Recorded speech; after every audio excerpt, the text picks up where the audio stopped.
I'm Spider-Man.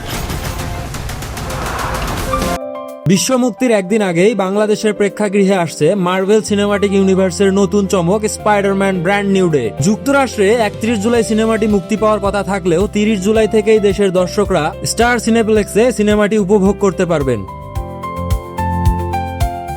ডেস্টিন Daniel Cretan পরিচালিত MCU এর 38তম এই চলচ্চিত্রে আবারও স্পাইডারম্যান চরিত্রে টম হল্যান্ড ও এমজে চরিত্রে জেন্ডায়াকে দেখা যাবে। পাশাপাশি থাকছেন মার্ক রাফালো, সেডি সিঙ্ক এবং পানিশার রূপে জন বার্নথাল। নো ওয়ে হোমের 4 বছর পরের প্রেক্ষাগৃহে এবার একাকী পিটার পার্কারকে নামতে হবে নতুন রহস্যময় শত্রুর বিরুদ্ধে।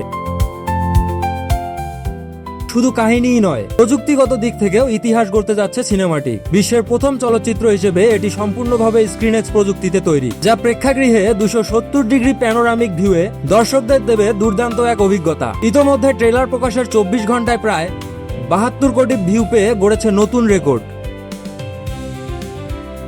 নিউজ ডেস্ক, দৃষ্টি 24।